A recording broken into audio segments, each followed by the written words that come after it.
Serial गुमे किसी के प्यार में डीआईजी सर ने करी सभी की मदद, खोल दिया है ईशान के सामने सबसे बड़ा राज।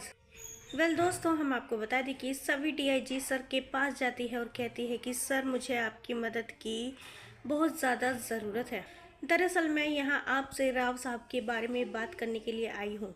सभी डीआईजी सर से राव साहब के बारे में सारी बातें कर लेती है और राव साहब का सारा सच डीआईजी सर को बता देती है और कहती है कि सर, मैं क्या करूं, मेरी बातों पर किसी को भी यकीन नहीं है, यहाँ तक कि ईशान भी मेरी बातों पर विश्वास नहीं कर रहा है। सर, मुझे आपके हेल्प की बहुत ज़्यादा ज़रूरत है, आपको मेरी मदद करनी ही होगी। डीआईजी सर कहते हैं कि सभी तुम टेंशन मत लो, अगर तुम सही हो तो तुम्हारा साथ मैं ज़रूर दूंगा। तुम्हें इतने बड़े झूठे इल्ज़ाम में फंसाया गया है, मैं तुम्हें इस इल्ज़ाम से बाहर निकलवाऊंगा। मैं ईशान को जाकर खुद राव साहब के बारे में सारा सच बताऊंगा। इतना कहकर डीआईजी सर सीधा ईशान के पास जाते हैं और कहते हैं कि ईशान, मैंने सुना है कि तुम्हारे राव साहब ने सभी के साथ बहुत गलत किया है। ईशान कहता है, ये सब कुछ बकवास है सर, मेरे राव साहब ने कुछ भी नहीं किया है, वो किसी के साथ गलत करने के बारे में सोच भी नहीं सकते।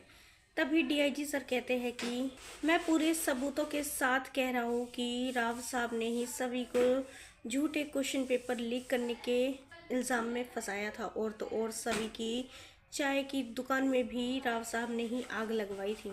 ये सुनते ही ईशान के होश उड़ जाते हैं और कहता है कि सर, आपको ज़रूर कोई गलतफहमी हुई है, मेरे राव साहब ऐसी घटिया हरकत बिल्कुल भी नहीं कर सकते। डीआईजी सर कहते हैं, तो क्या मैं झूठ बोल रहा हूँ? मैं इतना बड़ा अफसर होके झूठ क्यों बोलूँगा? यही सच है ईशान, और तुम्हें मेरी बात पर विश्वास करना ही होगा। तुम्हारे राव साहब बहुत बड़े धोखेबाज इंसान हैं। उन्होंने सभी के साथ बहुत कुछ गलत किया है ताकि सभी यहाँ से हमेशा के लिए चली जाए। ईशान कहता है, सर, अगर ऐसी बात है तो मैं खुद राव साहब से जाकर इस बारे में बात करूँगा और पता करूँगा कि ये जो आपको इन्फॉर्मेशन मिली है ये झूठ है या सच है, क्योंकि मुझे पूरा यकीन है कि राव साहब ऐसा कुछ कर ही नहीं सकते हैं। मुझे उनसे इस बारे में बात करनी ही होगी। अगर ऐसा हुआ तो मैं उन्हें कभी माफ़ नहीं करूँगा। मैं खुद उन्हें पुलिस स्टेशन लेकर आऊँगा। अगर ऐसा नहीं हुआ तो मैं सभी को माफ़ नहीं करूँगा। उसने बिना सोचे समझे इतना बड़ा इल्ज़ाम मेरे राव साहब पर लगाया है। दोस्तों, सीरियल में आए इस ट्विस्ट को लेकर आप कितने एक्साइटेड है, हमें अपनी राय कमेंट्स में ज़रूर बताइएगा। और नहीं किया है चैनल को सब्सक्राइब तो जल्दी से कर ले, जिससे सीरियल से जुड़ी सारी अपडेट हम आप तक लेकर पहुँचे सबसे पहले।